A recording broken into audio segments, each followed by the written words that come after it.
Hi. Sometime around April in 2020, I was scrolling through the Steam store looking for something to play. It was right after Doom Eternal came out, so I was looking for more fast-paced FPS games. I came across a game called Halfquake Trilogy, and I thought this would be it. Visually, the game looked really interesting, but the screenshots from it didn't seem to show what the gameplay is like. I expected it to be a mixture of Half-Life and Quake because of the name, but what I got was something completely different.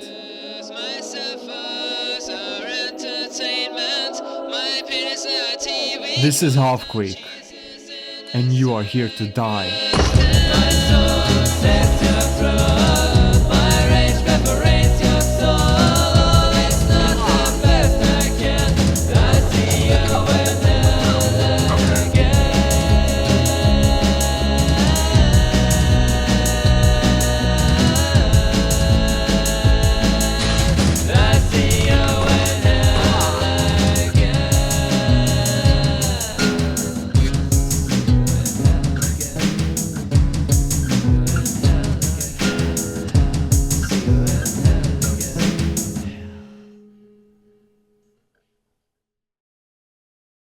Halfquake is a really weird game.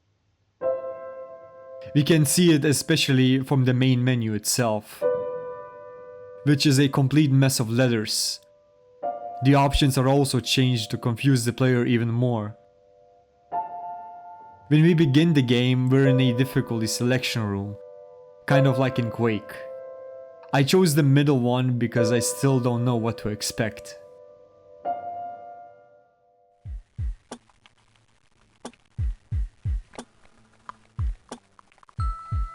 After a short credit sequence, we are greeted by three characters, who speak in weird accents.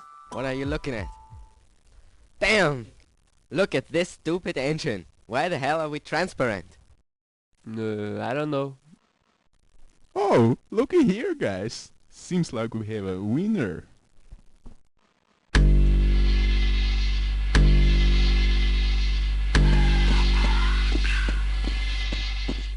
After that, the title drops and we get a short introduction.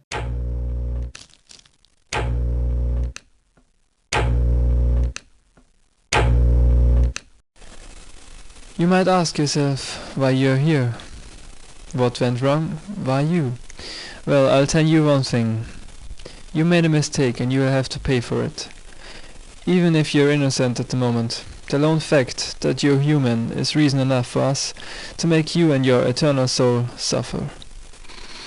You can take the guns, not that it will help you, but we just want some entertainment.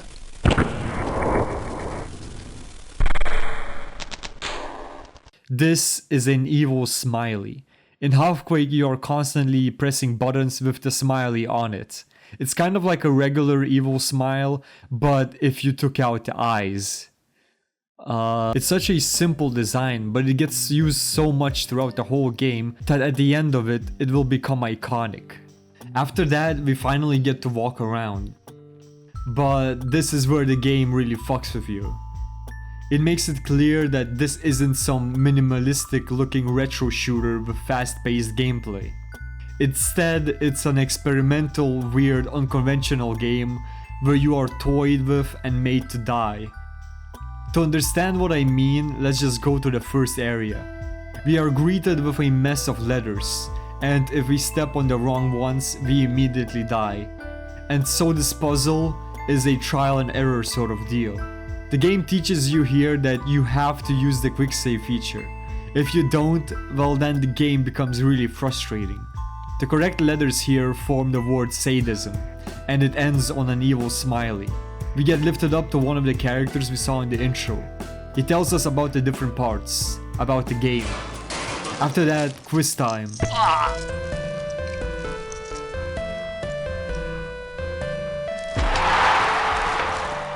After that, wait, what the fuck is happening?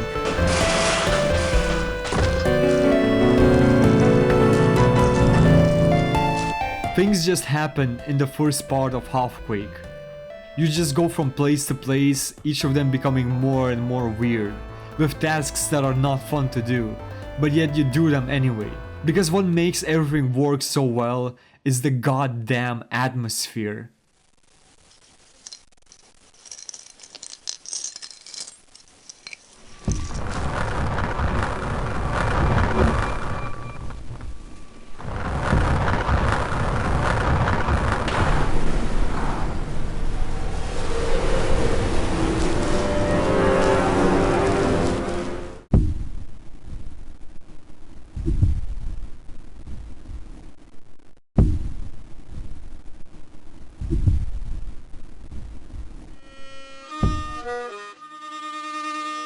It's all just so entrancing. It's also paired with these minimalistic black and white visuals with only the green color being saturated. It makes the whole experience so unique. The fact this game is in gold source also means that sound quality is awful, but this unintentionally makes everything sound more unique. For example, whenever anyone speaks, you can hear a crackling noise because of how much the files are compressed and distorted. Hey! Psst, over here! The same effect also applies to the music, making songs that are distorted sound even more destroyed.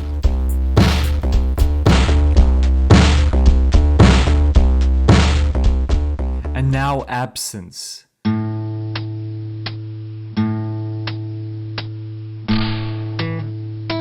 This is where I fell in love with Halfquake. The music, the weird visuals, the confusing map design. There's this sad breathing in the song. Behind the game's quirky nature is a dark tone. It fully comes out in this level. Weird distorted pictures on the walls. Trapped monsters that are just waiting to be killed. And there's a room to the side for no reason at all, with rotating spikes and a moon. After a while, we appear in a white room that has the exit blocked. The text on the wall tells us to go to the game's files and find a text document. And so we go, yeah, there's 3 Halfquake folders. Wait, we're in the first one, right? Okay. I can't find it. Okay, I'm just gonna look up a walkthrough. Why are these titled differently? Wait, this is not what I played. Amen, right, this is the right one. Wait, why does it say Halfquake 2? Wait.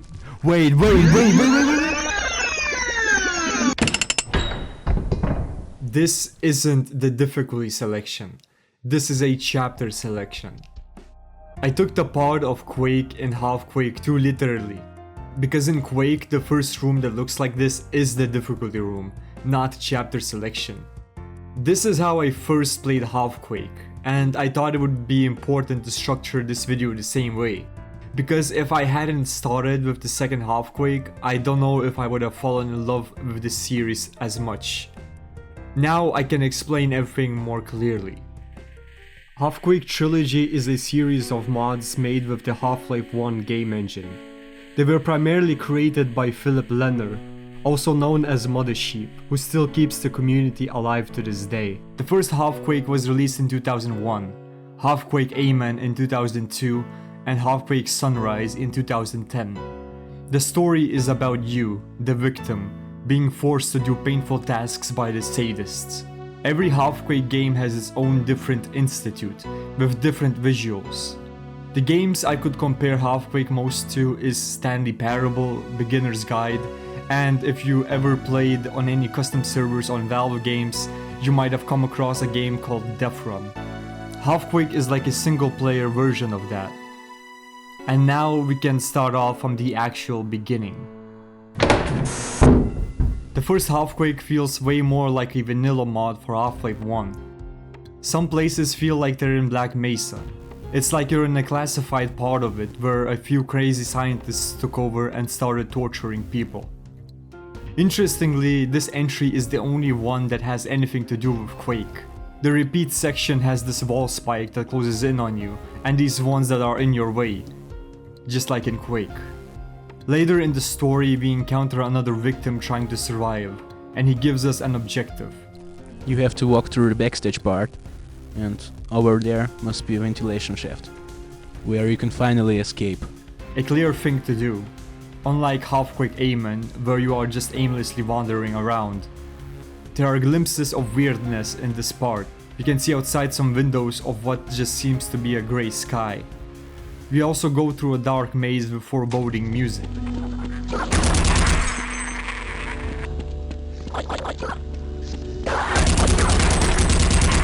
Then through a sewer, and then a house, filled with disturbing weird paintings, and this room.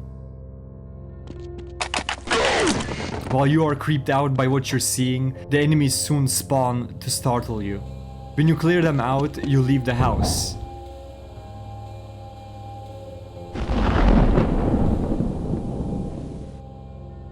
And the game here makes it painfully clear that you are not going to win, and you never will.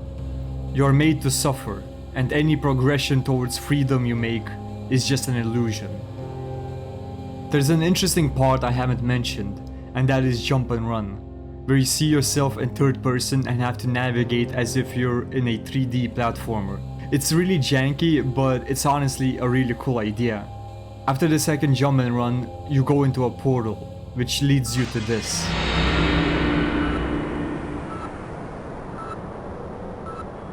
This is the peak of Halfquake 1. This complete mess of platforms and weird visuals is what makes up the entirety of its sequels. After we jump into the portal, we get to Somos. Funnily, the game does have a final boss. You defeat it by pressing buttons, killing Vortigons, and shooting him in the head.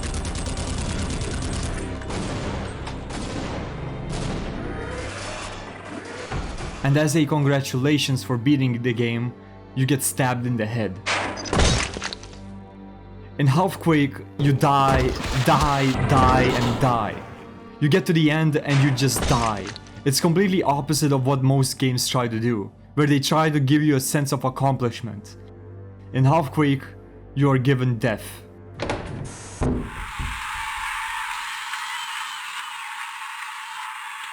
you. Welcome to Halfquake. Now that we caught up, we can go back to Halfquake Amen. And at a perfect time too, because now we reach Ambience. Ambience is very different from what we saw before. Instead of being stuck in dark rooms, we are now in open fields, with weird 2D trees, windmills made out of forks, desaturated grass, and weird oversized structures. After a few levels of wandering around, we get to the Sword of Sadism.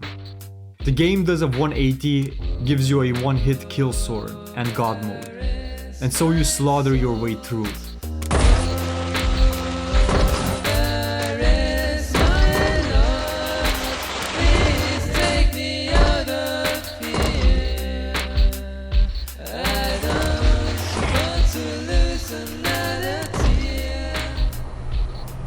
We later come across a castle with a lone soldier inside it. Who he is, we find out through the diary entries that you could find in some of the levels. They are dark, graphic, and disturbing. It's the writings of one of the victims that was going through the same thing as you are right now. The fourth diary being my favorite.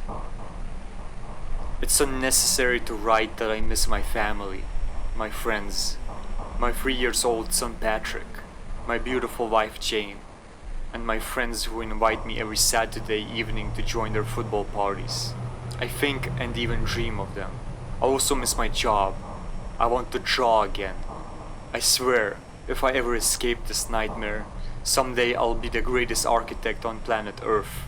Then I'll spend all the time and money it needs to find the bastards who are responsible for this bullshit. What I find interesting is that some diaries are grammatically incorrect, because the people who made this aren't natively English and were quite young at the time. I find it really interesting that whoever made this tried their best to to be as edgy as possible while not even knowing how to speak the language that well.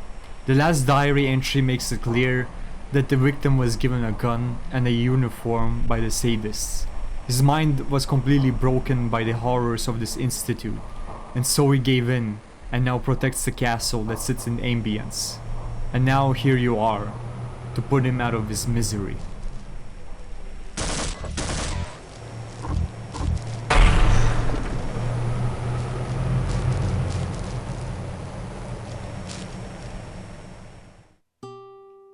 Next part is Sapience, and it is completely opposite of what just came before.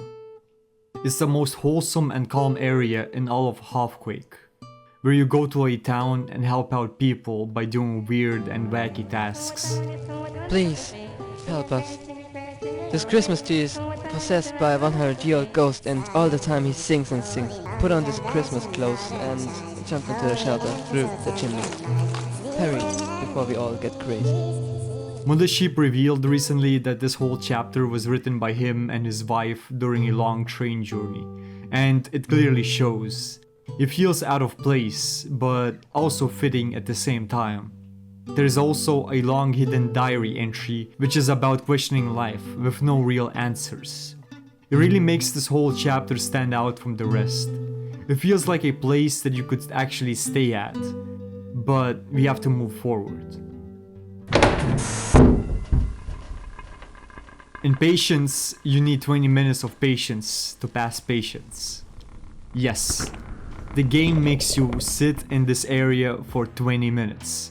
Ironically, you can't even sit down on the benches or you get hurt. You can use the gravity ability that you can glitch out to be infinite so you can jump to the other side and back. This part is why I love Halfquake. The concept of a game just making you sit in one room doing absolutely nothing is completely absurd. But what makes it work is how weird the game was leading up to this. And well, the music box, which lets you choose from 3 songs, which in my opinion are the best songs in the whole game. It makes the whole 20 minutes way more interesting and less dull. Sitting by the great sea, feeling left behind. Mist crawling along the waves, clouding up my mind. Occasionally you can pick up the phone where the sadists mock you. Already bored? And view a commercial for the trains. This is the Sadism Express. Summarized, you can say it is uncomfortable, unsafe, and black and white.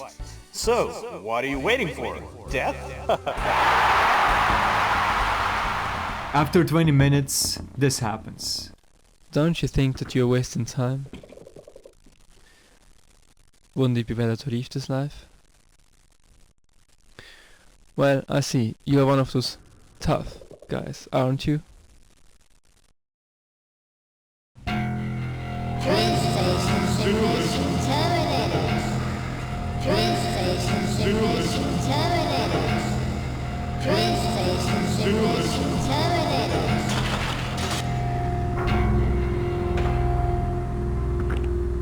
So now take a minute and think about it. Why the hell should we have a train system, Well, of course, because we want to torture you, but we don't need any transport system. We are everywhere anyway. So this was an example how life really is. Sadistic and absolutely senseless. Violence is a perfect build-up to the finale. It's filled with puzzles, platforming, and amazing visuals. At the end of this part, you descend to a climactic fight that's perfectly elevated by the music.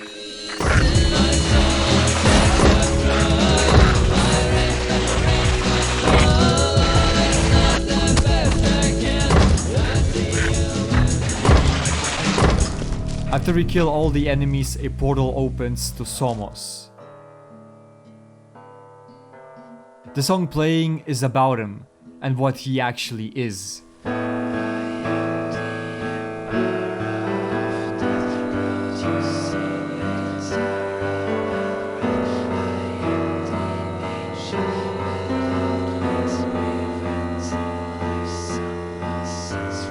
game yet again pokes fun at you for thinking that you're in the control of the game and story. Oh my god. Look. He found out how to deactivate Somo's shield. Found out.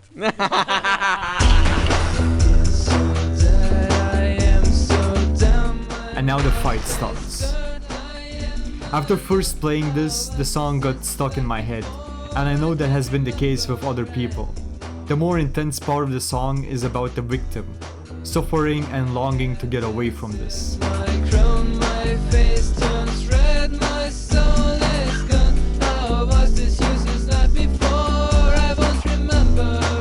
The repetition of it is perfect for the context. After we kill Somus, we appear in this room. As you can see, there are 20 doors! In each of them, you get killed in a different way. Your reward again is death, but at least it's varied.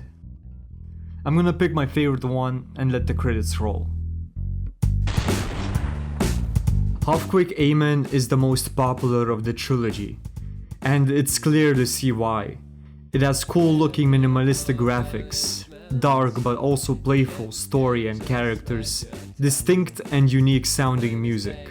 But it also proved a challenge moving forward, because the third game was only released in 2010, 8 years after Halfquake Amen. When you release something that people adore, your expectations get set higher, you start doubting yourself and can fall into a slump. I even had this happen. I believe this is what happened with Halfquake Sunrise, because of what is shown in the game and what didn't make it. But all of that didn't make the game any worse. In my opinion, Halfquake Sunrise is the best of the three. It's the most cohesive and polished entry that could pass as its own separate game, especially because it has no reused assets from Half-Life. This is the most polished version of this experimental, weird trilogy.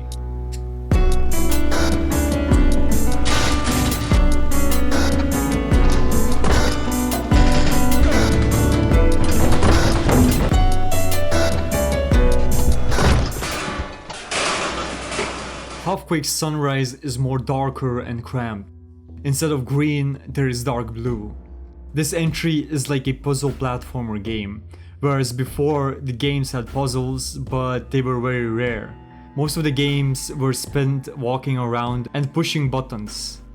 In the third game, you get polished fun tasks in each map. The reliance of quick saves is still there, but I feel like that's what makes the game more unique. It's definitely a trait that Halfquake has adopted as its gameplay tool. But I still haven't given enough praise to the puzzles. They really make me appreciate the game way more on each playthrough. There is only one puzzle I didn't like, in which you have to play chess, and if you pick the wrong move, you get killed and ear blasted. Thing is, I don't know how to play chess, so that's kind of my fault. The sound effects I really like. They are so foreboding and industrial. It definitely fits in with the whole look. It makes me feel like I'm exploring some abandoned but still somehow functioning factory. But the music is where we start seeing the different side of Sunrise. It's way more rare, and most of the time it just sounds sad. Overall, this game feels way more empty and lonely. You don't even see the sadists anymore. You occasionally just hear them talk, and they rarely address you. There are these voice message boxes where different characters talk to you, where the more playful tone shines. If I were you, I'd just kill myself. But it's still in a box. A lonely, empty box. We also see the place you're in get destroyed by objects from other Halfquake games. I interpreted this as Mother Sheep's creative process falling apart, constantly in the shadow of what came before. During the making of Sunrise, a lot was scrapped. Some really cool ideas that, in my opinion, would have worked out. But this is the tragic side of making games. You end up working so much on something only to find out it's not fun. doesn't work, or the game breaks because of it. I don't know if it's intentional or not, but Sunrise feels very personal to its creator. Maybe that's why the tone is more sad and gives off a feeling of things dying. I'm not sure if that's the case, but that's how I interpret it. Aside from the puzzles, there is a very dark part in Sunrise. In one of the levels, you are given a choice to save people by taking a hard route, or take an easy route and let everyone die.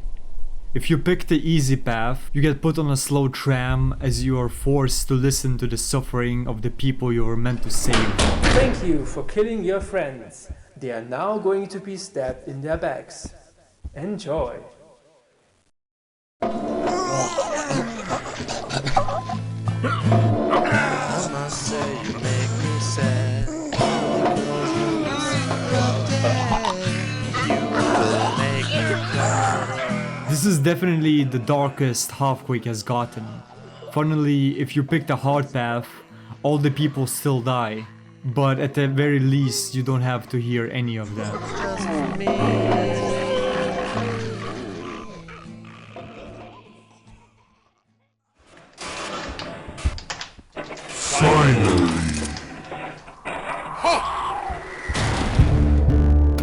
At the end of the game you fight Somos again, and his fight in Sunrise is amazing.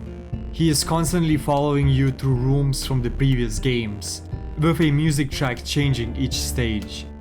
As you jump and run, trying your best to aim the explosions the right way.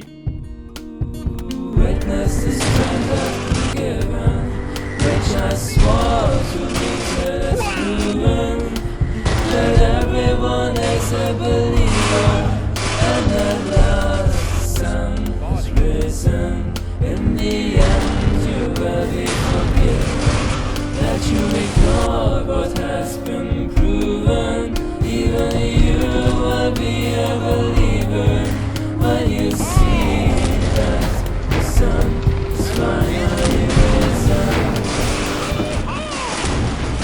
And then, at the very end, just like the whole game leading up to this, the last segment of the fight is somber.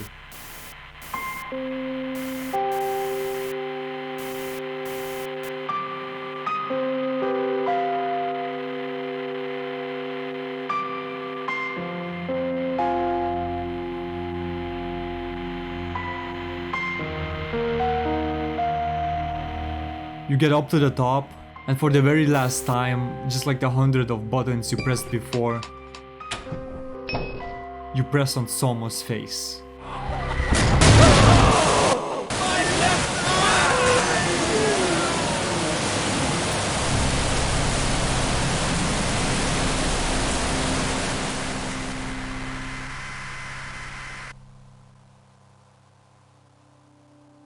In the ending, you don't die. Sadists assume you're dead, but you're just underneath the rubble. If Somos didn't kill you, then the slow decay will. Sunrise, as I mentioned, is very lonely and desolate, and the ending reflects that. You aren't killed in any way, just let quietly to sit. The whole game has a feeling of everything dying and falling apart. The institutes crash into each other, the victim is barely even monitored and left to run around aimlessly. Everything in a way is dying, and is left to die. Just like you.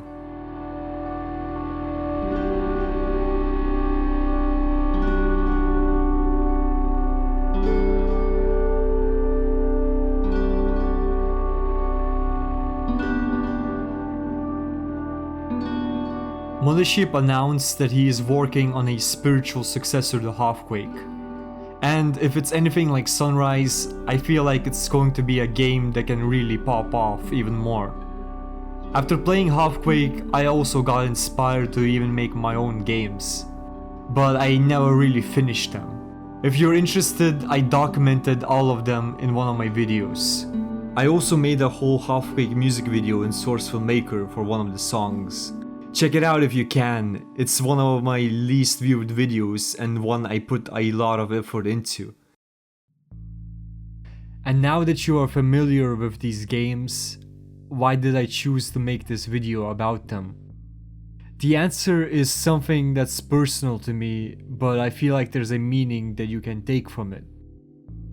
As I mentioned before, I found this game in 2020. It was after the lockdowns for COVID started.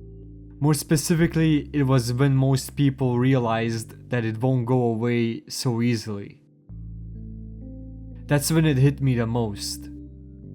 The isolation, the loneliness, and fear of not knowing what will happen next. All of this led me to just feeling numb, not being motivated to do anything. And that's when I aimlessly scrolled through Steam to find something that would pique my interest. That's how I found Halfquake and tried it out. I connected most with Halfquake Amen because it's the first one I played. I always thought that I found meaning in it, but it wasn't that. It was weirdly comfort. I somehow found comfort in a dark, twisted world where everything was out there to kill me, where punishment was completely unrelenting. At first glance, Halfquake doesn't really have any meaning behind it. At least when I first played it, I didn't get it. But I still found something in it that would help me, and I think that's special. But also, in a way, you can interpret the institutes you visit in these games as a sort of metaphor for depression. You're in this dark and desolate world where you are all alone and constantly fighting for your life. The diaries, I feel like, complement this even more. It's as if the person writing them was just suddenly thrown in here, unable to function, talk to his loved ones, and draw. The ending to Patience also reinforces this point. This is what life is, sadistic and absolutely senseless. But I don't think this pessimistic view on things is the point of the game. In Halfquake, you overcome difficult challenges, get hurt, frustrated, and confused, but you also get to help people, enjoy the dullness, laugh at the absurd, explore the unknown. There's bad things in the world, of course there are, and there always will be. But there's going to be moments just like Sapiens, where everything will just feel right and make you and others happy. There will be moments like Patience, where you will make most of what is monotone. You will laugh or cry at whatever life throws at you. Sulking endlessly and being defeated all the time is pointless.